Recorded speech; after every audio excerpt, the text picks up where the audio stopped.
lecturer for today, and he has been an editor and columnist with 4 different newspapers over 5 decades. One of those being the Augusta Chronicle, where he was at for 35 years. I feel like that deserves a round of applause. All of it. That's really incredible. He's covered crime and government and politics, legislature, presidential campaigns. Oh, oof. Wouldn't we like to get his opinion after last night?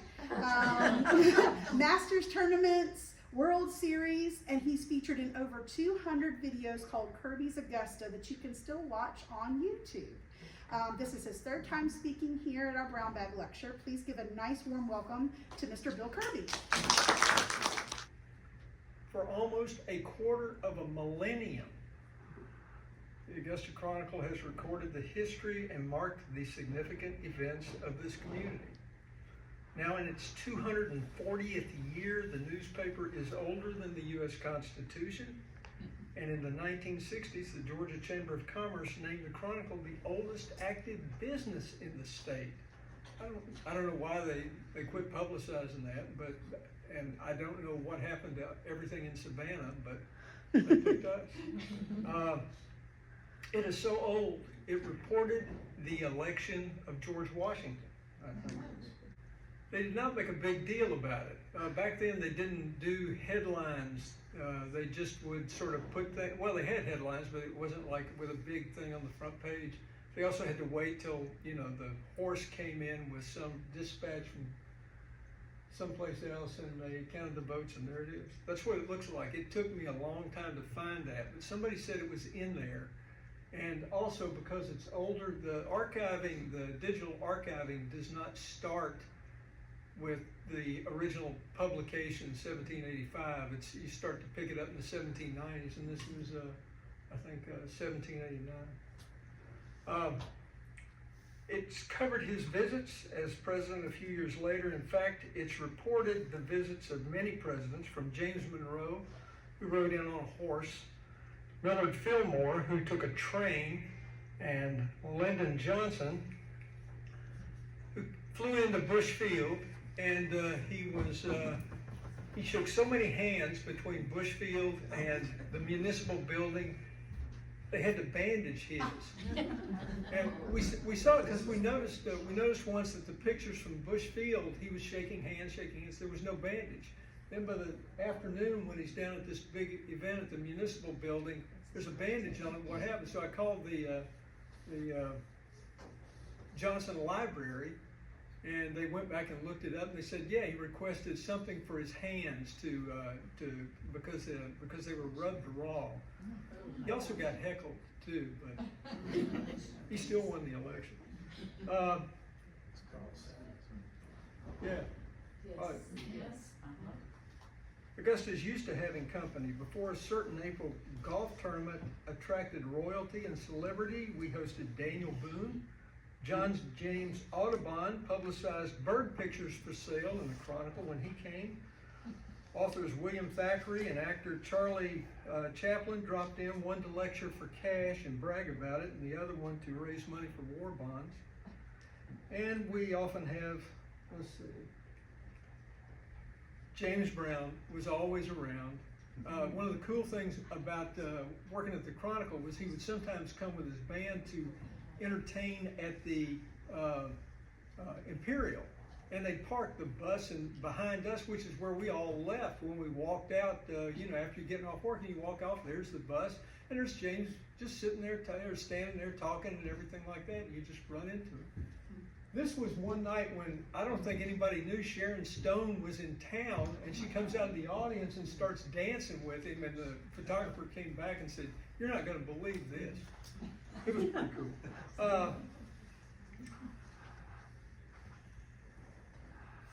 We also birthed our own celebrities. Football icon Herschel Walker was actually born in Augusta, even though his family was living over in Johnson County. Former Fed Chairman Ben Bernanke was born here. Music star Amy Grant was born here. Pro wrestler Hulk Hogan. Actor Lawrence Fishburne. Singer Jesse Norman. And what do they all have in common? They left. But that's not what the newspaper's about. That's not what really is the value. It's been here since 1785, day after day, month after month, year after year, telling people what they wanted to know and what we thought they might need to know. Disasters, we've had a few. Our town has had more fires than we can count, including the 1916 inferno that people talked about for the next 100 years. 2 earthquakes, 2 major earthquakes, dozens of floods. Everybody would always go out and show off in the middle of Broad Street. I don't think they took it that serious. Unless we forget a yellow fever epidemic in the 1830s that killed not only one of the founders of the medical college, but many of the Chronicle pressmen who were working to tell readers about it. They died on the press, putting the paper out. Wow. A century after that, there was the Spanish flu epidemic that spread through the Army's Camp Hancock up near today's Daniel Field, and they forced city quarantines. And a century after that, COVID. I still keep a mask and hand sanitizer in my car. What about you? Good times, bad times, our times. Let me tell you, when we celebrated the newspaper's 225th anniversary in 2010, we searched for the oldest existing copy of the Chronicle we could find. We found it with Allen Williams, a man who lived in Evans. It was a framed copy of the October 26, 1805 edition that had been passed down through his family. He did not know why they had kept it. There was no references or anything, they just had it. In it, there was news that included a note that John McKinney was announcing an upcoming sale that included horses, cattle, sheep, kitchen items, furniture, and, quote, other articles too tedious to mention. A newly licensed lawyer named Charles Goodwin was advising that his practice would be expanding to South Carolina. And in crime news, a Beach Island man reported being beaten wickedly by ruffians who then set fire to his barn and crops. He was offering a $200 reward for anyone who could help him capture them. Such were the important details we offered over the years: births, marriages, deaths, arrivals to departures, and what happened in between. We like to say we carry them, we marry them, and we bury them. In politics, 2+ centuries of issues debated and sometimes were settled in pistol duels, elections, directions, corrections. And it wasn't just the white folks. News of Black Augustans was consistently featured, much of it authored by Chronicle correspondent Silas X. Floyd, who was also an educator, a civic leader, and a close friend to the Reverend C.T. Walker.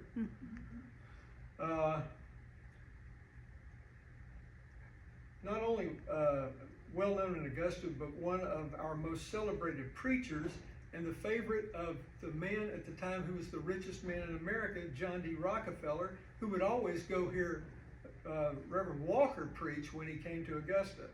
And yes, people couldn't wait to watch and see how much money he put in the collection plate. It was the equivalent of $500.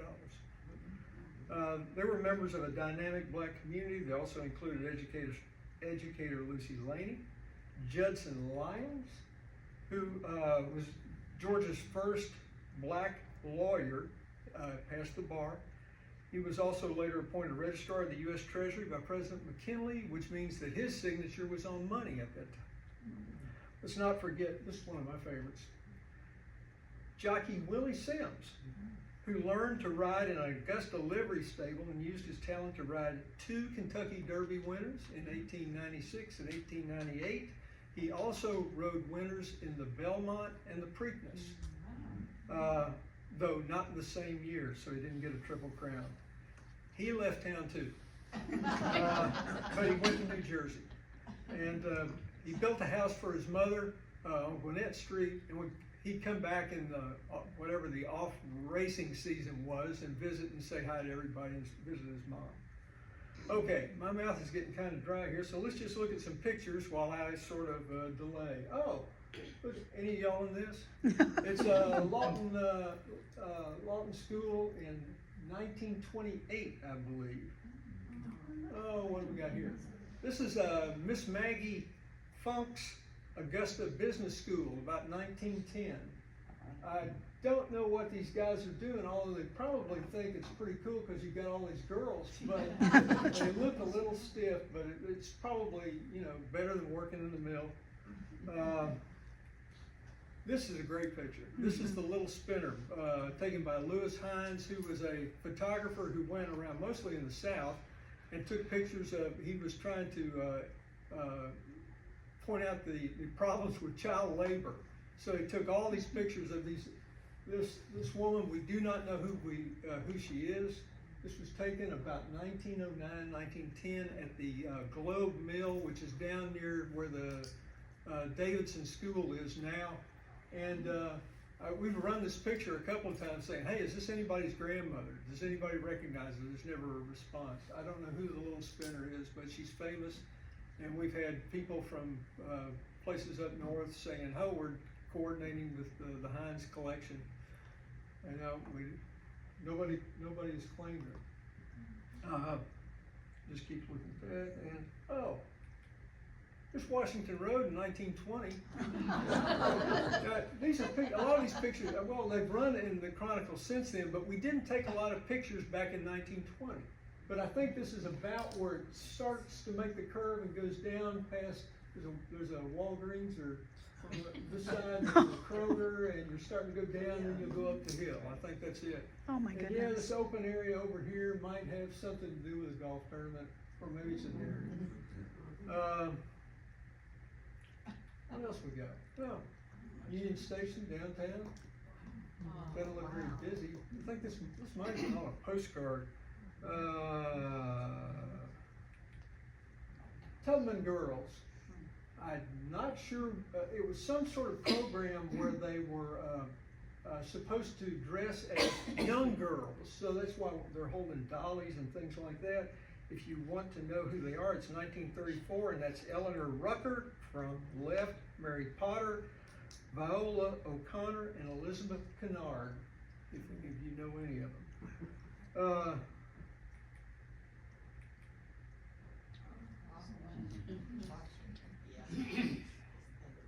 Just downtown. I think it's in the 20s. They're replicating this now. Right in this very area. The traffic is terrible and everything's torn up. Can you imagine? And these people were backing up without those little camera things.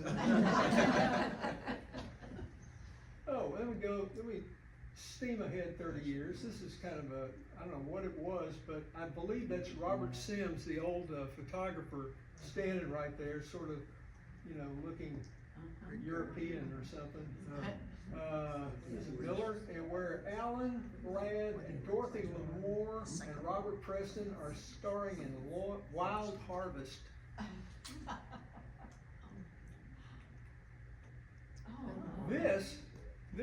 We found this photo. This is from 1964. It's actually the Republican vice presidential candidate, I think Bill Miller, drew this incredibly large crowd in the middle of Broad Street. And, won Goldwater. Goldwater was the president. He didn't win.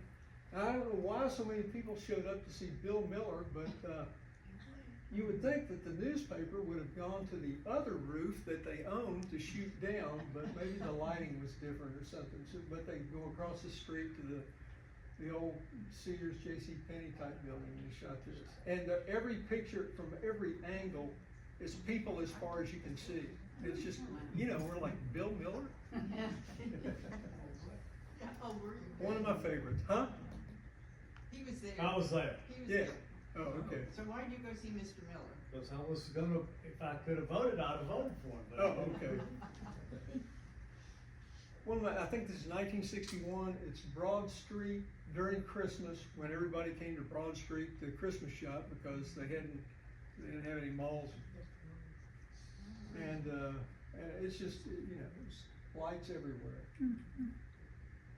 And of course, the obligatory, one thing you always see, whenever we got desperate for a photo, we'd go out on Broad Street and shoot something, and here's the obligatory, let's fry an egg on the side picture. And they're all checking on the egg there. Some of them are just looking around. I actually, I think it coagulates, and they call it. Here's a story. See that? There's Augusta, Georgia. This is the 1937 Miss America pageant. And a guy from sent me this that some relative in Chicago had sent him. It was an old clipping from Sun Times or something that said, "Back in time, here's the girls are from the 1937 Miss America." And we went. He said, "Who is?" I didn't know there was a Miss America contestant from Augusta, and neither did we. And there wasn't. Her name, we found out her name is Olga Strickland. And what happened was a guy came to town, his name was Marsden, and he said he was with the Miss America pageant, and you know, Augusta needed to come out. He had already been in Savannah and Jacksonville, and they somehow not had a contestant. He got in with the Lions Club. He convinced everybody, including the Cherokee Casino, to put on a beauty pageant.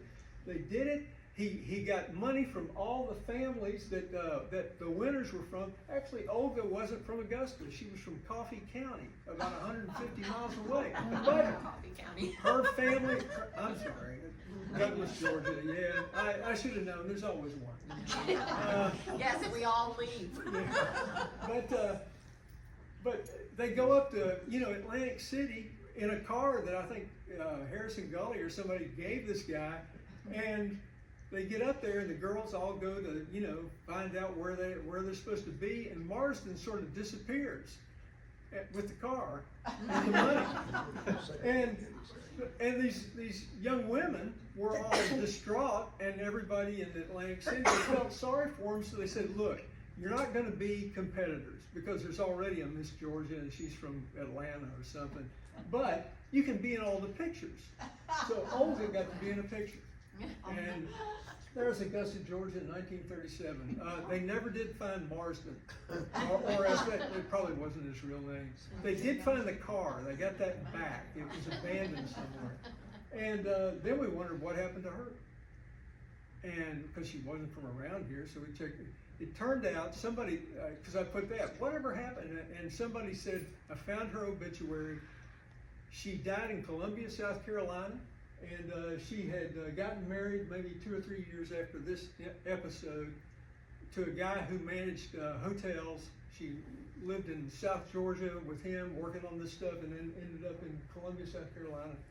But she had Augusta on her bathing suit there. Oh, school's out, 1981. We always use this one because it's at Richmond Academy, and I think George Washington might have used those desks. But school's out, it's just kind of funny. And we'd always use that when we had to use a picture of old desks. We'd crop the fellow up. They used those desks in the 80s? Oh, yeah. I used it in the 60s. And then Richmond Academy started having young ladies attend. And these are some of them getting off I think this is in 1950, and it looks like a war surplus bus. But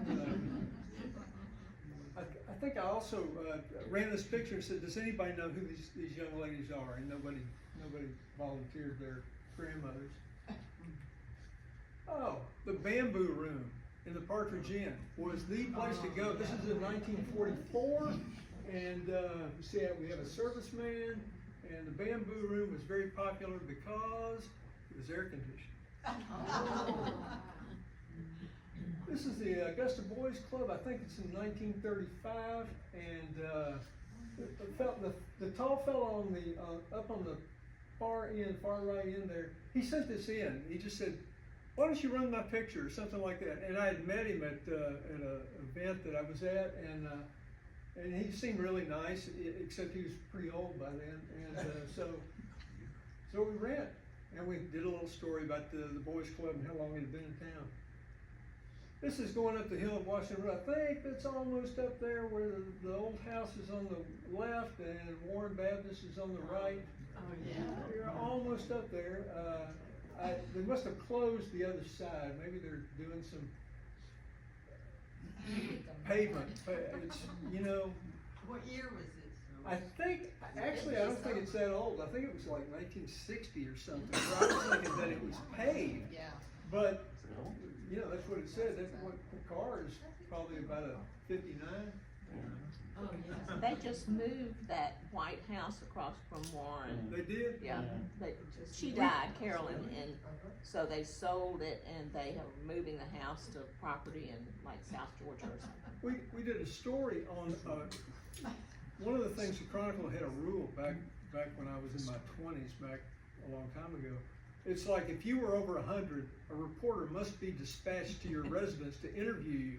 And then they put you on a list, and every year on your birthday we'd show up again and see how you were doing. And write another picture. And we did a story on a woman who had grown up in that White House, and I forget her name now, but she was born when Franklin Pierce was president. And we did a feature back in 1960 or something like that. And she was talking about hiding the family valuables when they thought Sherman was coming and that sort of thing. It But, would probably be a family named Gardner. Okay. They owned all that Montclair property, it was a farm. What we got? We have another one? Oh, the Solid Road overpass. I think we finally solved it here. Look at all that space. Now on to other problems. This is about a 53. Plenty of headroom. Oh, the premiere of Three Faces of Eve is a big deal for Augusta because of Corbett Thigpen and Harvey Cleckley, and psychiatrist who wrote about Miss Sizemore, who was the Eve. And the thing I found out, Don Rhodes, my former colleague, I was looking at, I said, when did they do all this? And of course, Don had written about it 15 times. And Joanne Woodward, who won an Academy Award for Three Faces of Eve, her father was born in Augusta. And he graduated from Richmond Academy. Oh, wow. And I didn't know that. And when this premiered, her mother came, and her mother was living over in Aiken. Oh, well, we'll go back. Let's go back. McDowell Street Bulldogs.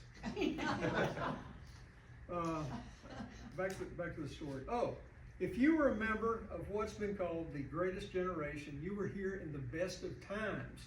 If you were born in the 1930s or 40s or had kids in the 60s and 70s, your life was covered in surprising detail in the Augusta Chronicle. Over those years, the Chronicle sometimes reported on the birthday parties for 5-year-olds, the lace of a young bride's wedding dress bodice, and they also told all those older ladies at church where and when you went on your honeymoon so they could start keeping that informal 9-month calendar to make sure no one had jumped the gun. The highlights, a neighborhood football league. These are the McDowell Street Bulldogs. And they would play the William Robinson Tigers, and there was they all had names, and we covered them, and we took pictures of them. They're only 10 years old. They didn't spend a lot of money on uniforms. We also used to cover Sunday sermons in the Chronicle. Now, I suspect that the preachers slipped a advanced copy to the newsroom because most of the reporters I knew couldn't tell the difference between Habakkuk and Haggai, much less spell it. But they would be in there. And did I mention Teen Town? Did I mention Elvis? Now we have Elvis. Came here twice. And it wasn't as big a crowd, I don't think, the first time. But all these things in the 30s, 40s, and then here it comes, the 40s and 50s. And when Richmond Academy, we actually interviewed some of these young ladies. They were still excited about Elvis. When Elvis died in '77, I was the late night gopher reporter, and so I was immediately dispatched with trying to write okay, you got to go write a story about it and stuff like that. And I go back to the clip files, I pull all the old stuff out, and I see all these wonderful pictures, which had vanished over the years from the newspaper archive.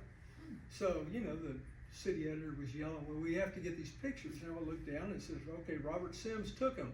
So Robert Sims is in the phone book. I called him up and he said, well, I'm eating supper right now and everything. I said, but Mr. Sims, you know, if we ran these pictures, we could put your name in the paper and then people would want to come and get copies of them because you just, and he said, I'll get them to you in the next 30 minutes. And we ran and Robert Sims was printing Elvis pictures, you know, for the next week.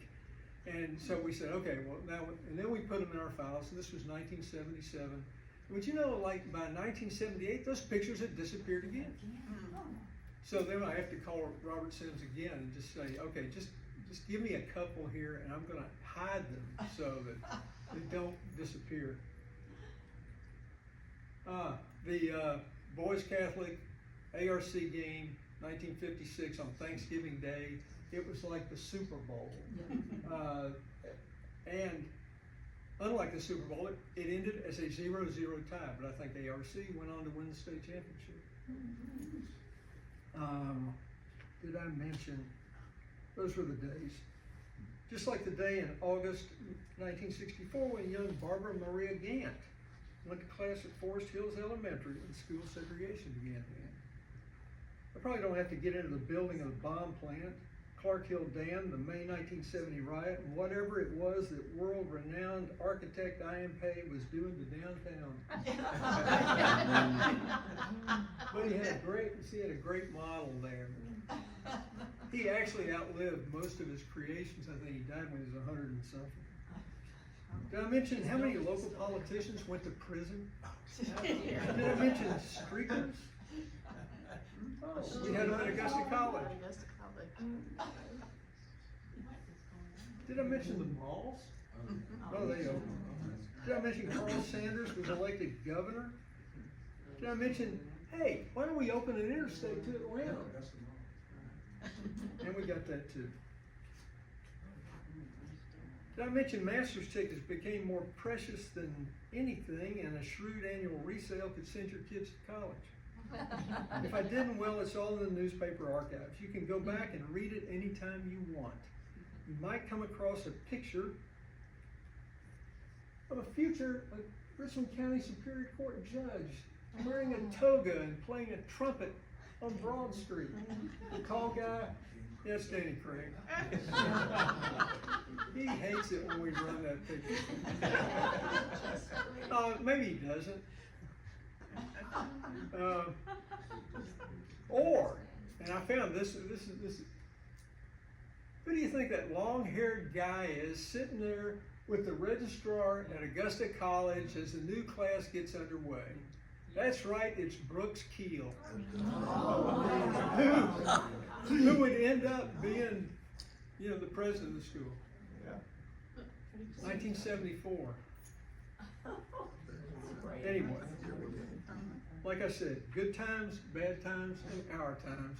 And you can usually go find them in the archives. So how do you do that?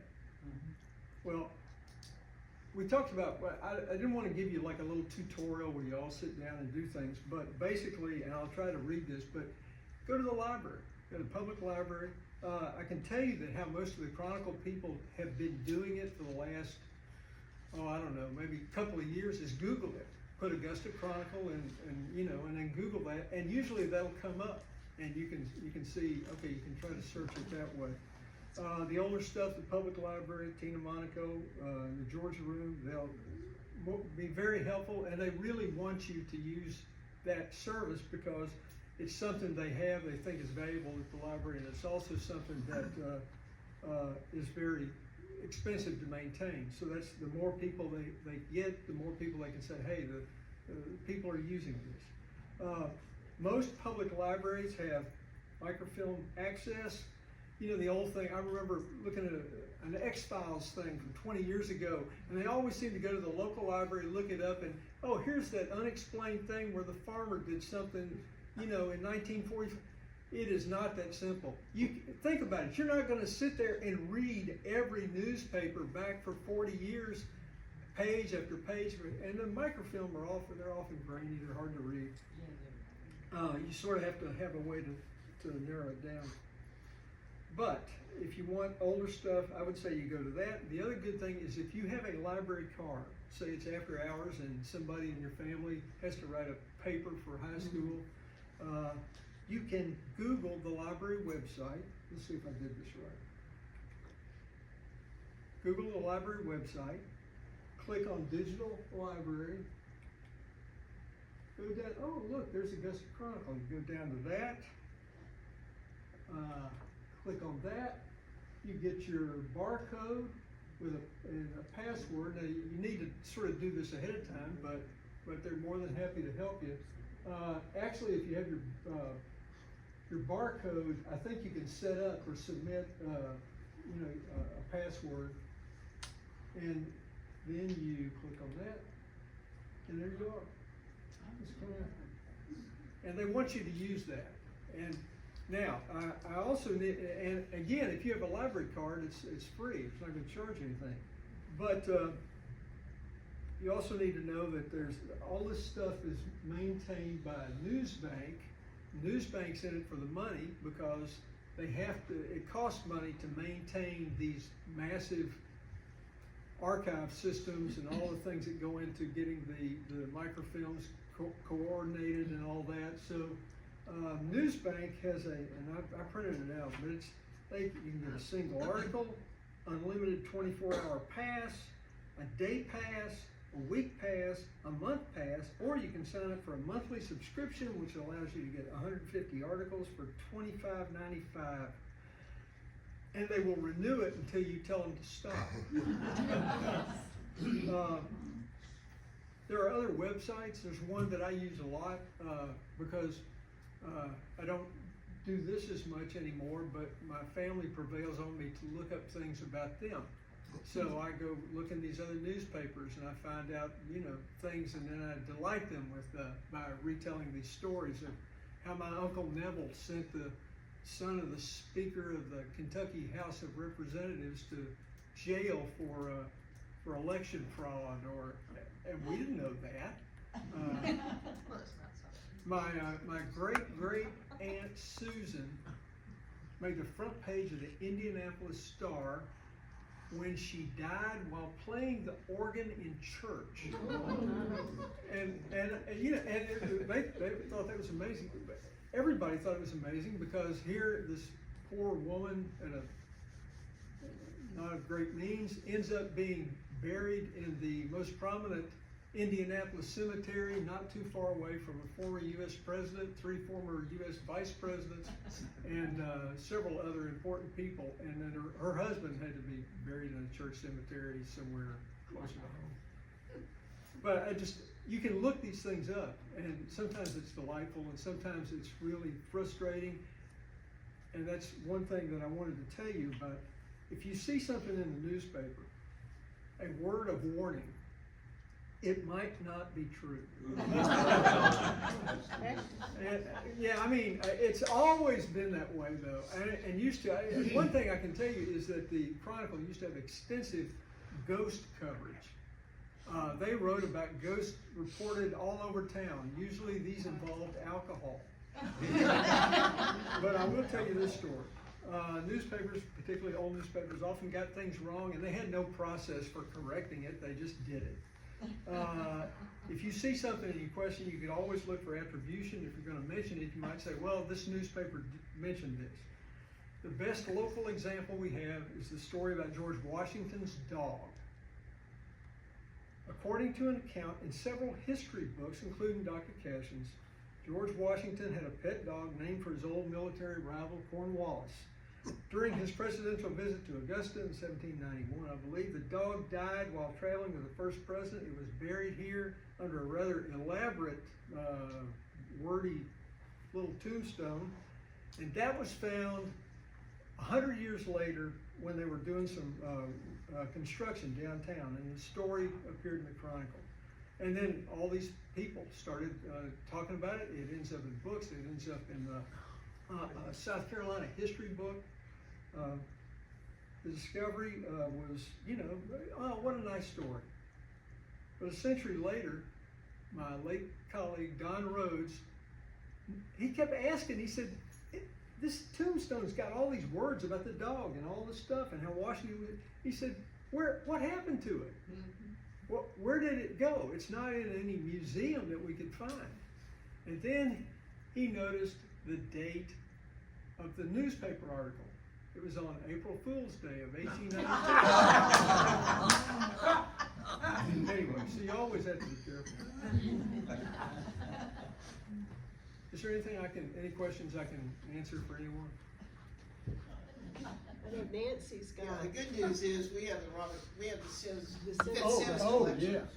Of the news, we have Robert Wilkinson News Collection, and of course, you know, Yeah. you helped getting us the Augusta Chronicle from 1970 to 2001. Yes, and that's the good thing, We have is that negatives. we have this stuff, but there's other stuff that, you know, they have all those 135 file cabinets, 4 drawers in each one.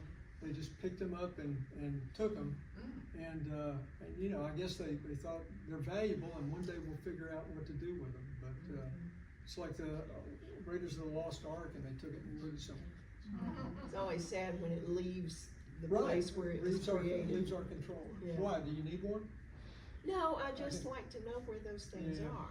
I might need one But day. then, okay, so who would you call? Yeah. Mark Albert. Well, See if he has an in to it. I don't know where you get that. Yeah, I would check anything local, because there's a Yeah. good chance the museum has all those. See, the Chronicle, so another thing, a lot of these old pictures are neat, but we acquired them over the years. Right. We didn't publish them initially, and it's all the contract photographers took them. We didn't really start saving and having our own photographer that wasn't a reporter with a camera till the 1970s. So you have like a 20-year period of 73 through about 92 of all these physical copies that are cataloged by, you know, sometimes by topic, but usually by just the name of the person.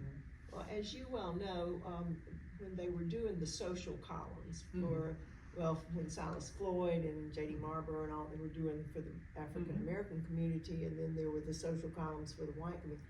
It is one of the most valuable insights into just how people live. That's very important, and that is it. You get a sense of, okay, this is what it was like. And we historians are really sad that there's none of that anymore. I don't know what people coming after me how they're gonna do the late 20th and How are early they gonna know? 21st Well, century. they'll look back and they'll say everything was, oh, look, it must be like Dick Van Dyke and Andy Griffith. Oh, yeah. Boy, people were really clever and funny back then, weren't they? Yes, sir. A semi-serious question. When I made my 50th state, you were kind enough to put it in the paper, and you Yes. put Norman Taylor did his 50th state. You autographed it for me. Unwisely, I framed it, and it went down to Joe's Underground and was nailed up to a booth, and I always sat in that booth. Well, anyway, when they sold the Underground, there went my picture. So I was offering you 2 choices: either dig through the old Joe's Underground trash and find my picture, or if you, this is kind of half serious, have a way to know how I can go back and find that article, because I would like to frame it again, and I would like to get you to sign it again, Oh, okay. if you will, because it was special to me. Send it to you now. And I had no idea they were gonna do that. I'm down there, like, where's my picture? Which one? It was about the 50th. It was about What 50th. year? What year was that? Gosh, what year was it, Murder? When we went to Alaska? We'll have to look it up. Okay. I'll look for it. It was special to me, Okay. because it was from you, and Well, from your thank you. side. Yes, ma'am. Yes, sir. Me, question. I just got a subscription to the newslibrary.com for the Augusta Chronicle. And what does all that, what can you get with all that? I really don't know. I really don't know. I It's, think it just means you have access to the archive. To the archives, yes. And that's just, I've tried to do it on my phone, but it doesn't really work well on the phone, we need a laptop for The that. most economical way of doing this is go to the public library, get a library card, take it to the third floor of the, called the Georgia Room. Tina will give you a code, and you'll have access to all the Chronicle. And it won't cost you a penny. Okay, what about if you wanna do it at home? You can do it from home. I can do it from anywhere, Yeah, that's what he talked in the library. but that's what's required. Okay, And I'll walk you through it. alright, Not that hard, it really isn't, it just takes more time.